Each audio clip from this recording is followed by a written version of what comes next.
성경에 너희가 기다리던 주님은 하늘로 올라가신 그대로 다시 오시리라 말씀하신 약속을 정말 나는 믿고 살아가는가? 그래서 날마다 부활하신 주님을 기념하며 주일에 예배를 드리며 살아가고 한 주간 부활의 주님을 의지하며 살아간다고 하는데 그렇게 살아가는가를 한번 생각해 봤습니다.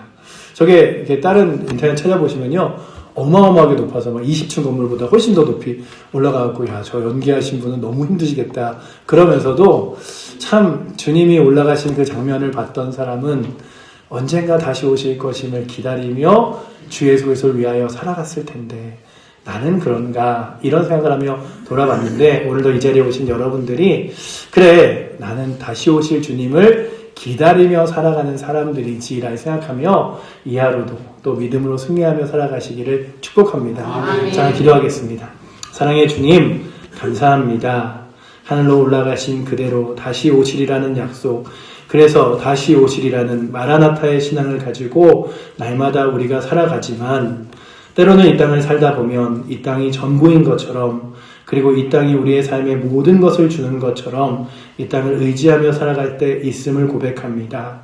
주님 오늘도 우리의 믿음과 신앙이 주를 바라보며 주를 위하여 살아갈 수 있도록 인도하여 주시고 아멘. 오늘도 이 예배가 주님만을 높여드리며 부활하신 주님을 기념하는 그리고 또한 부활하신 주님과 동행하겠다고 고백하는 귀한 자리 되게 하여 주시옵소서. 아멘. 또한 여러 모양으로 교회를 섬긴 이들 또한 아버지 하나님 주일을 준비하는 이들 위해 주께서 복 내려 주시고 아멘. 특별히 아버지 하나님 오늘도 귀한 헌물 주 앞에 드려진 손길들 기억하사 귀하게 주 앞에 드린 것보다 더 크신 것 채우시는 주님을 맛보며 나아갈 수 있도록 인도하여 주시옵소서. 아멘. 우리를 사랑하시는 살아계신 예수 그리스도 이름으로 기도드립니다. 아멘.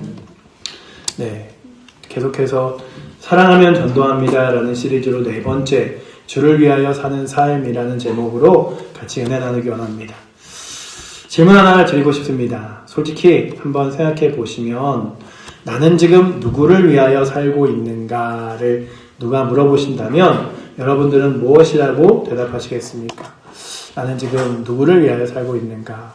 때로는 가족과 그리고 나의 안위를 위해 생존과 그리고 치열한 삶을 위해 살아간다고 이 질문 앞에서 대부분 가족을 위해 살지요, 자녀를 위해 살지요, 먹고 살려고 살지요. 다 맞는 말이죠. 그런데 성경은 우리에게 한 가지를 더 물어봅니다. 오늘 본문에 고린도후서 5장 15절을 함께 읽어보시면 이렇게 써있죠. 우리 같이 한번 읽어보도록 하겠습니다. 그가 모든 사람을 대신하여 죽으심은 살아있는 자들로 하여금 다시는 그들 자신을 위하여 살지 않고 오직 그들을 대신하여 죽었다가 다시 살아나신 이를 위하여 살게 하려 함이라. 아멘. 다시는 그들 자신을 위하여 살지 않고 오직 그들을 대신하여 죽었다가 다시 살아나신 이를 위하여 살게 하려 함이라. 여러분들은 누구를 위하여 살아가십니까? 다시는 자기를 위하여 살지 않고 라는 이 말씀이 오늘의 설교의 핵심입니다. 바울은 이 편지를 쓸 때에 고린도 성도들이 사실 자기를 위해 사는데 굉장히 익숙한 사람들이었습니다. 고린도 교회 도시 자체가 상업의 중심지였고 돈 벌고 출세하고 자기의 유익을 챙기는 그런 것이 당연한 문화였던 사람들입니다. 그런데 지금 우리 시대랑 비슷하잖아요. 그런 삶을 살아가던 사람들이 바울이 뭐라고 하냐면 자기를 위하여 살지 말고 주를 위해 살라고 이야기하고 있습니다. 그러면 주를 위해 사는 삶이란 대체 무엇인데 그렇게 말하는가라고 하는 것을 오늘 우리가 다시 한번 생각해 보기 원합니다. 러시아의 대문호였던 톨스토이가 50세가 되던 해에 깊은 회의에 빠졌습니다. 그는 이미 전쟁과 평화, 안나 카타레나 등 세계적인 작가였고 넓은 영지와 사랑하는 가족이 있었습니다. 그런데 그가 그의 참회록에 이렇게 썼습니다. 내 삶에 어떤 의미가 있는가? 피할 수 없는 죽음이 모든 것을 파괴하지 않는 그 무엇이 있는가? 그러니까 내가 죽어도 사라지지 않고 없어지지 않을 것이 있을까? 내 죽음 앞에서 다 무의미했다 이게 아니라 정말 이건 너무나 소중했고 내 인생을 다 바쳐도 아깝지 않았다 할 수 있는 게 뭐가 있을까? 이런 고민을 했어요. 세상에 주는 모든 것을 가졌지만 누구를 위하여 사는가라는 질문 앞에서 그는 모든 것이 흔들렸습니다. 톨스토이는 결국 복음서로 돌아왔습니다. 그리고 그리스도 안에서만 삶의 진정한 의미를 찾을 수 있다는 결론을 내리게 되었습니다. 내 삶의 진정한 의미는 예수 그리스도를 만날 때, 주를 위하여 살아갈 때 내 인생에 의미가 있구나. 이런 것들을 깨닫기 시작했어요. 그렇다면 오늘도 우리들에게 이 말씀이 주는 세 가지 의미가 무엇이냐 하면, 첫 번째는 주를 위한 삶은 정말로 그 출발의 삶은 결심에서부터 시작되는 게 아니라는 사실입니다. 내가 열심히 살아봐야지, 한번 주를 위해 살아봐야지 하는 결심으로 시작되는 게 아니에요. 많은 분들은 열심히 해야지 하고 결심하는 데서 시작된다고 생각합니다. 올해도 전도 좀 해야지, 올해 새벽기도 좀 나가야지, 올해 성경책 좀 읽어야지, 이런 다짐. 그런데 이 다짐이 시작하면 어떻게 됩니까? 한 달이면 지칩니다. 2달이면 포기하게 됩니다. 여러분들 많은 경험이 있으시죠?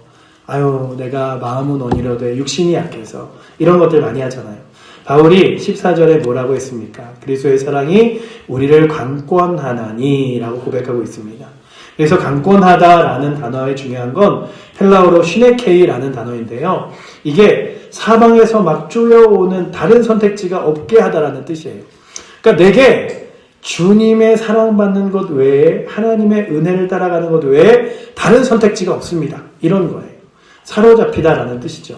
주를 위해 사는 삶은 결심에서 출발하는 게 아니라 그리스도의 사랑에 사로잡히는 데서 출발합니다. 아, 주님이 나를 위해 죽으셨구나.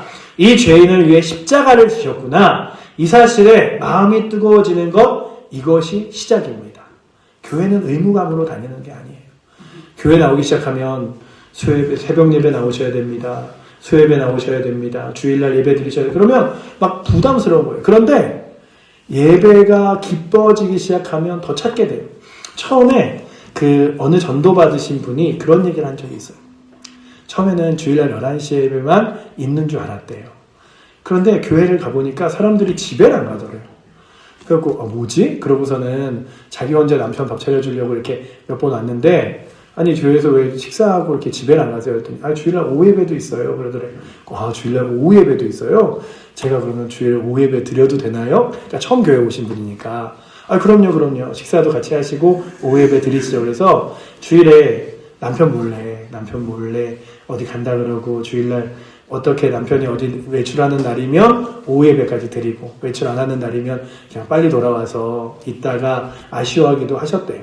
그러다가 수요일 날도 교인들이 교회 가는 걸 알게 되고, 금요일 날도 교인들이 교회 가는 걸 알게 되니까 자꾸 수요일 날이 되면 교회가 가고 싶은데, 남편이 예전에는 늦게만 들어오면 막 화가 나고 혼자 밖에서 놀다 들어오지, 늦게 들어오지 이랬는데, 수요예배 생각하니까 오늘은 좀 늦게 온다 그래라, 오늘은 좀 밥 먹고 온다 그래라, 그럼 내가 수요예배 갔다 올 수 있을 텐데 막 이러고, 금요일 날만 되면, 예전에 낚시를 가던 남편이 그렇게 미웠는데 금요일 날 오후에 낚시 간다 그러면 그럼 나 금요일 날 저녁 예배 갈 수 있겠네, 이렇게 되더래요. 그래서 그분이 예배의 자리가 너무 기뻐서 나오는데 그런 얘기를 해요. 처음부터 억지로 예배의 자리 나오라 그랬으면 안 나왔을 텐데 그 예배의 자리가 너무 기뻐서 나왔다, 그런 얘기를 하더라고요. 그러니까 오늘도 우리의 삶의 시작점이 의무감에서 시작되면 결국 포기하고 맙니다. 그런데 주께서 나를 사랑하셨지, 주님 앞에 나오는 게 내게 기쁨이지 생각하고 그것들을 누리기 시작하면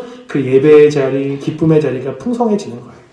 여러분들, 교회에서 제가 전에 교회 다닐 때 교인들 중에 이런 질문을 하신 적도 있습니다. 교회에 왜 이렇게 헌금의 종류가 많아요? 그럼 저는 무슨 헌금을 해야 돼요? 이런 얘기를 하시더라고요. 제가 헌금의 종류 많은 거는 너무 신경 쓰지 마시고, 헌금의 종류가 많지만 그 모든 종류마다 다 이유와 의미가 있습니다. 그래서 예배 신앙생활 할 때 먼저는 주일날 제가 주일에 52주를 예배를 드리며 주 앞에 나오겠습니다라는 고백으로 작정하여 주정헌금을 드려요. 그러니까 그거 하나 먼저 시작하시고, 그렇게 시작하시다가 내 삶 전부가 정말 주님께서 주신 선물과 같구나, 그러면 내 삶의 전부가 주님 주신 것입니다라는 고백으로 10분의 1을 11조를 드리는 거예요. 그러나 그게 다 여러분 당신에게 그분에게 얘기할 때 제가 성도님에게 부담감을 주려고 하는 게 아니니까 하나하나 차근차근 시작하시면 돼요. 주일날 주님 제가 작정하여 주일 예배에 헌금을 드리겠습니다. 그래서 우리도 주일 헌금 이렇게 봉투에 드리잖아요. 주일 헌금을 작정하여 드리고 그러다가 마음이 이렇게 동하시면 그때부터 11조도 드리세요. 하나님 제 모든 소유, 제 모든 수익이 하나님의 은혜 안에서 있습니다. 라는 고백으로 11조 드리시고 일주일을 지내면서 와 감사하다. 내가 일주일 안 아프고 건강하게 지낸 것도 그리고 이 하루 이렇게 보낸 것도 감사하다. 그럴 때마다 감사헌금 드리시면 돼요. 그리고 때로는 가난한 사람이 생각나면 구제헌금 그리고 선교헌금 드리시면 되는데 그게 막 의무나 부담감은 아니에요. 그런데 그렇게 주 앞에 드리다 보면 드려도 내 삶이 빈궁해지지 않고 드려도 내 삶 가운데 하나님이 채우시는 것을 맛볼 수 있습니다. 이런 얘기를 한 적이 있어요. 그러니 오늘도 여러분들 예배 생활, 헌금 생활 이런 것들이 여러분들의 부담이 아니라 정말 기쁨이 되어 주 앞에 나아가실 수 있기를 축복합니다. 아멘. 그래서 예배 헌금을 드릴 때 11조 했는데 또 감사도 해야 돼. 이게 아니라 주님 제게 이 한 달을 살 수 있는 또 은혜 주셔서 제가 10분의 1을 전부를 주께서 저에게 주셨음을 고백하며 드립니다. 주일에 예배 나와서 예배의 자리에 나오게 하시면 감사합니다. 이러면 주일 예배를 드리는 거죠. 전에 있던 교회는 모든 예배 시간마다 그 일천 작정을 하시는 분들이 많아서 헌금 시간이 있었어요. 그런데 그렇게 예배를 드리는 분들이 다 불평하는 게 아니라 1,000원짜리 한 장이라도 넣어놓고 예배를 드릴 수 있으면 감사했거든요. 야 어떻게 하면 1,000을 빨리 채울까 막 이러면서 예배 자리를 사모하기도 했어요. 그러니 여러분들이 드려지는 귀한 헌금 그래서 주일날 주정헌금 도장 찍히는 게 이렇게 출석 체크하듯이 도장을 찍어 이게 아니라 주님과의 귀한 예배의 약속을 하루하루 52주를 지켜나갈 수 있음에 감사합니다라는 고백으로 또 주일헌금도 드리시고 한 주간이 감사하면 또 감사헌금 봉투에 주님 이런 일들이 감사합니다. 제가 이렇게 읽어보지는 못해도 때로는 이렇게 적어놓은 거 있으면 읽어보기도 하거든요. 그런데 하나님께 고백하는 거죠. 저도 감사헌금 쓰면 대부분 걷다가 이렇게 써요. 늘 주님 일주일 잘 지내게 해줘서 감사합니다. 늘 지켜줘서 감사합니다. 이게 그냥 저에게 감사의 고백과 같은 거예요. 그러니까 여러분들도 그렇게 지내시는데 누군가가 의무감으로 하라 그러면 어려운 일을 기쁨 가운데 주 앞에 나와 마치 여러분들 사랑에 빠져보신 적 있나요? 젊을 때 생각해 보십시오. 사랑에 빠지면 누가 시키지 않아도 그 사랑을 위하여 뭔가 하고 싶어집니다. 억지로 하는 게 아니라 좋아서 하는 거죠. 새벽에 일어나서 편지를 쓰고 먼 길을 마다하지 않고 찾아가고 그러지 않습니까? 그리스도의 사랑에 사로잡히면 똑같은 일이 일어납니다. 전도가 의무가 아니라 사랑의 응답이 되고 믿음의 삶이 의무가 아니라 기쁨이 되는 거죠. 그런 삶을 살아갈 수 있는 은혜가 오늘도 저와 여러분들에게 있기를 원합니다. 아멘. 또한 우리가 또 볼 때 우리에게 그래서 먼저 필요한 건 뭐냐 하면 은혜가 먼저 은혜 받는 게 중요해요. 하나님 사랑 안에 여러분들 성경을 읽으셔야 됩니다. 기도해야 됩니다. 예배 드려야 됩니다. 이런 게 그냥 부담이 아니라 그래야 주를 위하여 살아가는 삶을 내가 살아갔는데 지치지 않는 거예요. 우리에게 음식을 먹어야 내가 하루를 살아갈 수 있는 힘이 생기잖아요. 하루를 살아가면서 또 힘껏 지낼 수 있잖아요.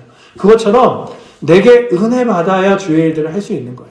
교회 일들은요. 하나님이 벌 주십니다. 이렇게 하면 아니면 천국 못 갑니다. 이걸로 하는 게 아니라 내 음식을 먹어 육신의 양분을 얻듯이 하나님 말씀으로 기도로 예배로 은혜를 받아 그 양분으로 힘있게 세상의 주를 전하기도 하고 주의 사랑을 위하여 살아가기도 하며 헌신할 수도 있는 거예요. 여러분들 이 모든 것들이 여러분들에게 귀하게 사라지는 그런 은혜가 있길 원합니다. 그런 것들을 오늘 성경이 이야기하는 거죠. 우리에게 가장 필요한 건 예배의 자리, 말씀의 자리, 기도의 자리 얼마나 풍성하게 여러분들에게 채우고 계십니까? 몸이 거식증처럼 영양실조처럼 아무것도 못 먹고 삐쩍 고르고 있는데 나는 괜찮아 그러고 있진 않으십니까? 여러분들의 육신은 말라도 괜찮지만 영혼만큼은 풍성하여 하나님의 은혜를 날마다 누릴 수 있기를 축원합니다. 아멘. 그래서 고린도서 5장 17절 말씀에는 이렇게 써있죠. 그런즉 누구든지 그리스도 안에 있으면 새로운 피조물이라. 이전 것은 지났으니 보라 새 것이 되었도다. 17절이 15절 바로 뒤에 나오는 이유가 그리스도의 사랑에 사로잡히면 내가 변하고 새로운 피조물이 된다는 사실입니다. 전도도요. 변하지 않는 사람이 억지로 하는 게 아니에요. 은혜로 변화된 사람에게 자연스럽게 흘러나오는 것입니다. 향수병을 열지 않아도 향기가 새어나오듯이 은혜 안에 거하는 사람에게 복음의 향기가 나타납니다. 혹시 지금 전도가 너무 부담스러우시다면 자책하지 마시고 먼저 나는 은혜를 충분히 받고 있는가를 질문해 보시고 그 은혜를 나눠줄 만큼 내 안에 풍성하면 좋겠습니다. 주님, 기도하며 나아가실 수 있기를 원합니다. 제가 오늘 입구에 들어오면서 물티슈 한 장씩을 드렸죠? 가지고 계신가요? 네, 그 물티슈 제가요 여러분들에게 그냥 드린 게 아니라요 뭐 옆에 분들이 멋있는 분들은 어쩔 수 없지만 옆뒤 좌우에 있는 분하고 이렇게 나눠 주시면서 네, 주시기도 하고 받으시기도 하면서 뭐라 그러시냐면 예수 믿으세요 그러면서 옆에 분들에게 한번 전해줘 보세요. 네, 지금 네.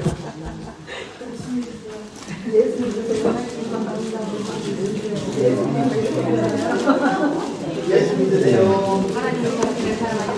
네. 받으셨죠? 이 받으신 거를 이제 우리 교인이 아니라 딴 사람에게 이렇게 주시면 돼요. 근데 잘 보세요. 교회가요, 교회에서 하는 두 가지 일이 있습니다. 뭐가 있냐면 교회 홍보가 있고요, 전도가 있어요. 여기서 우리 교회 이름을 보여주면서 이렇게 그냥 물티슈를 주는 건 교회 홍보예요. 우리 교회 여기 있습니다 하는 거예요. 그것도 나쁘진 않아요. 근데 오늘 우리가 하는 건 전도예요. 그러니까 전도하면서 한마디만 붙이시면 돼요. 예수 믿으세요. 예수 믿으면 행복합니다. 뭐 이런 거 있잖아요. 그러니까 여러분들 전도하시는데 전도의 열매는 여러분들이 스스로 걱정하실 필요가 없어요. 왜냐하면 그 주님께서 열매 맺게 하시기 때문이에요. 아유 이거 100개 나눠줘도 1000개 나눠줘도 아무도 안 와도 상관없어요. 주님이 채워주실 텐데요. 주님이 기도하신 대로 응답하실 텐데요. 그런데 중요한 건 뭐냐 하면 믿음의 사람들에게 주께서 우리에게 주실 때 우리가 복음 전할 마음, 예수님을 사랑하고 증거하고 싶은 마음이 더 중요하다고 그러셨어요. 그렇다면 오늘 여러분들 이 물티슈를 딱 받은 그 순간 나도 나눠주고 싶다. 이런 마음들이 여러분들 안에 넘치기를 축원합니다. 아멘. 그래서 나눠주는 거죠. 예, C.S. 루이스라는 사람이 있습니다. 이 사람이 젊은 대문호이기도 하고 철저한 무신론자였어요. 옥스퍼드 대학의 교수이면서 논리와 이성으로 무장한 사람이었죠. 그는 신앙을 감성적인 환상이라고 이야기하기도 했습니다. 그런데 친구가 톨킨스라는 친구가 있는데요. 반지의 제왕이라는 그 책을 쓴 사람이에요. 그와 대화를 하다가 그가 마음이 흔들리기 시작했어요. 그리고 그가 기독교 서적을 읽다가 마음이 움직여서 이런 자서전을 씁니다. 예기치 못한 기쁨. 자기 자신이 회심을 이렇게 묘사합니다. 1931년 나는 온 영국에서 가장 마지못해 가장 저항하면서 하나님 앞에 무릎을 꿇었다. 그를 변화시킨 것이 무엇입니까? 누군가의 강요가 아니라 하나님의 사랑이 그를 강권한 것입니다. 도저히 피할 수 없는 사랑에 사로잡힌 거죠. 주님이 여러분들의 입술에 한마디를 쓰시면 내가 말 잘 못하는데 나 아무것도 못하는데 해도 하나님이 당신을 사랑하신다는 한마디가 그의 영혼을 올가맬 수 있어요. 제가 예전에도 한번 말씀드렸는지 모르겠지만 예전에 교회를 나오시던 교회 집사님 한 분이 집사님은 어떻게 교회 나오게 되셨어요? 그랬더니 그런 얘기를 하셨어요. 자기 가게 옆에 타이어 가게를 했는데 옆에 그 개척교회가 생겼는데 그 목사님이 맨날 예수 믿으세요, 교회 다니세요 그러는데 귀찮더래요.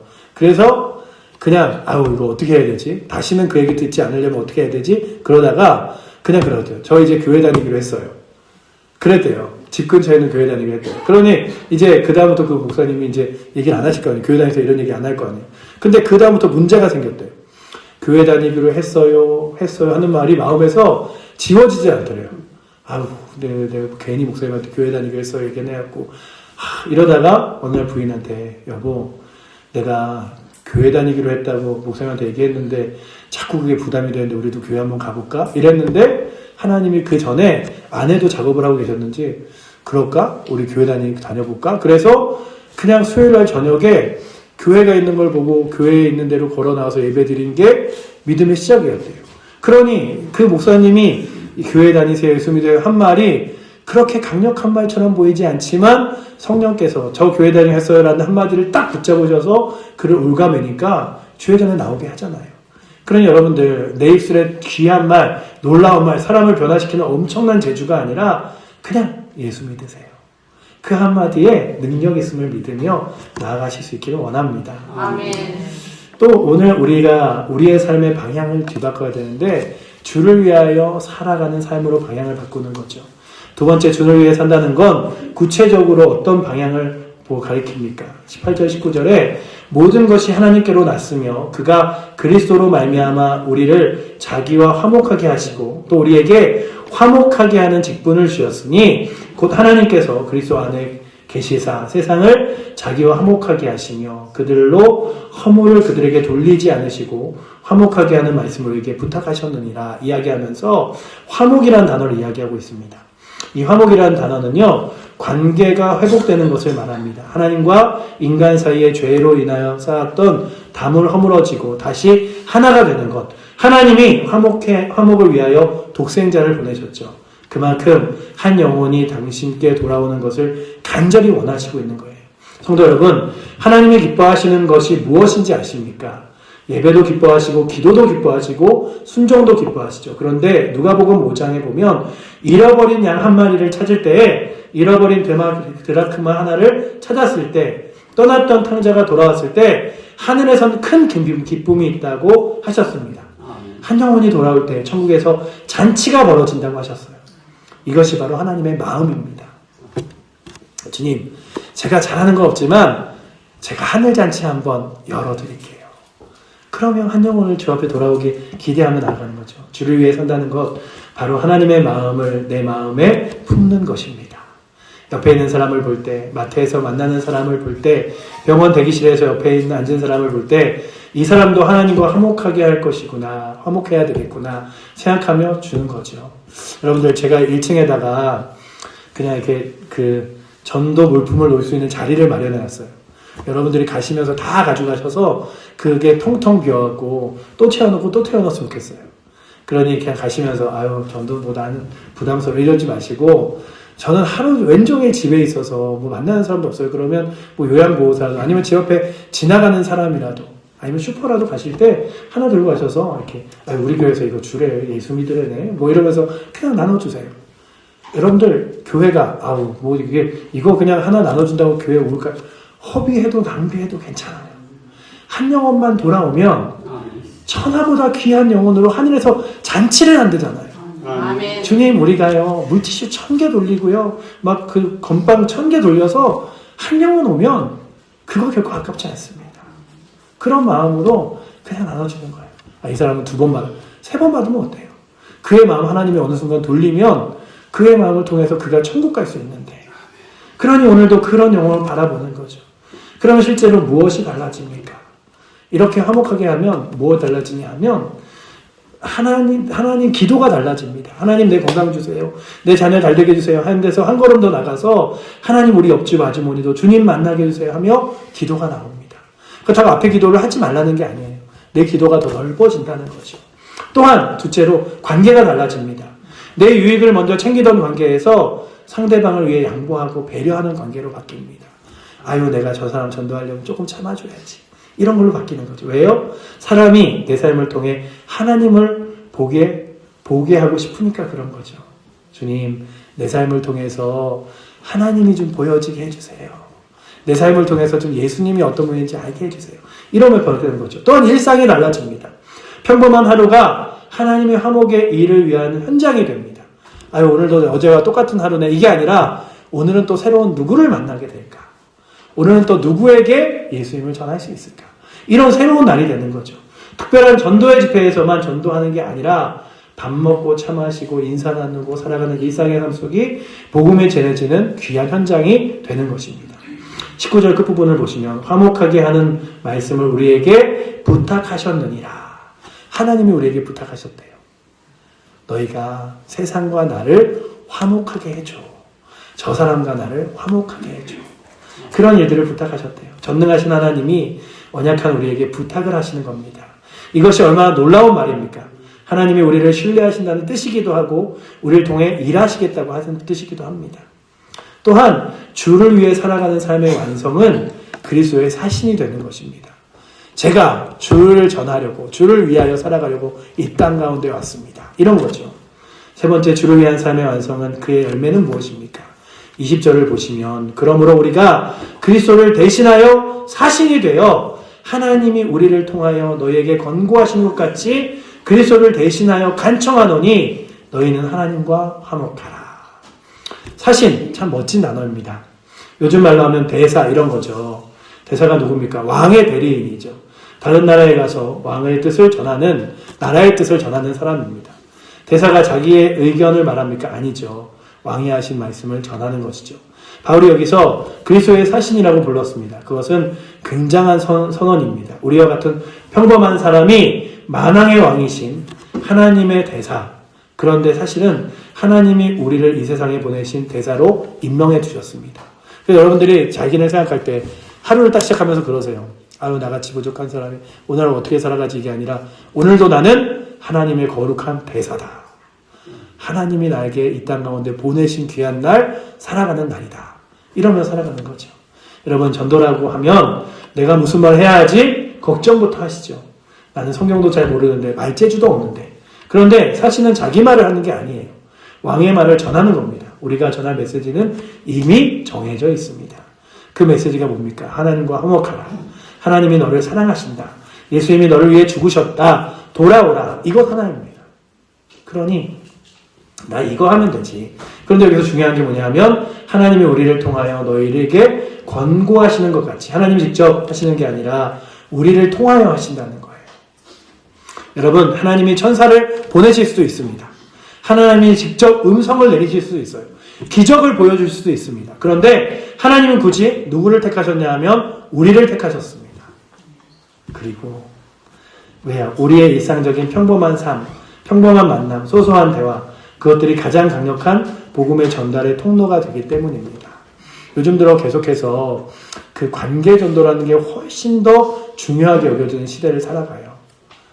그러니까는 모르는 사람에게 전도지 한 장 전화번호 물어보는 거 어렵잖아요. 내가 가까이 만나는 사람들, 일상의 사람들에게 전하는 것. 그런데 생각해보면 내가 만나는 사람에게 복음을 전해서 그 영혼이 주 앞에 나올 수 있다면 그게 얼마나 큰 기쁨일까. 하나님 나라에선 잔치가 벌어지고 천국 가서는 그 노래에 악뮤라는 그 선교사님의 자녀들의 가수들이 부른 그 노래에 그런 가사가 있어요. 장래희망이라는 게 있어요. 장래는요, 장례식장에서 장래고요. 희망은 그 이후의 자신의 희망인데 거기에 가사에 그래요. 천국에 가보니 내가 아는 모든 사람 여기에 다 모였네. 이런 가사가 나와요. 제가 그 가사를 보면서 야, 진짜 천국 갔는데 내가 예수님 전한 그 사람들이 다 모여있다면 얼마나 기쁠까. 여러분들, 오늘부터 여러분들의 삶에 주님, 제가 아는 저 얼굴도, 제가 아는 저 사람도 천국 가서 만날 수 있도록 주여 저로 하여금 그리스도의 사신의 삶을 살게 하여 주시옵소서. 아멘. 제가 그리스도의 편지가 되게 하시고 제가 그리스도의 향기가 되게 하여 주시옵소서. 아멘. 그렇게 구하며 나아가길 원합니다. 디트를 보네퍼라는 사람이 나치 정권 안에서 정말로 이렇게 살았어요. 내가 안전하게 미국에서 살지 않고 내가 이 고난의 삶을 통하여 나중에 독일이 변화되었을 때도 복음을 전할 수 있게 살아가야겠다. 이러면서 마음 먹었어요. 그리고 그는 결국 수용소에서 순교했습니다. 그러나 그의 삶과 글은 오늘까지 수많은 사람에게 복음을 전하고 있습니다. 거창한 전도가 아닙니다. 자기 자리에서 주를 위해 살겠다고 하는 결단, 그것이 가장 강력한 전도인 줄 믿습니다. 아멘. 주를 위해 사는 삶은 멀리 있는 이야기가 아니라는 사실을 기억하기 원합니다. 네, 복음은 나쁜 사람을 좋은 사람으로 만드는 것이 아니라 죽은 사람을 살리는 것임을 기억하며, 아유, 저 사람 나쁜 사람이니까, 아유, 저 사람 예수 믿고 좀 변해. 이게 아니라 저 영혼도 주님 만나 다시 살아나 하나님 나라 소망하게 하여 주시옵소서. 아멘. 이러면 한 영혼 한 영혼을 바라볼 수 있는 은혜가 오늘도 주를 위해 살겠다고 고백하는 저와 여러분들에게 있기를 축복합니다. 아멘.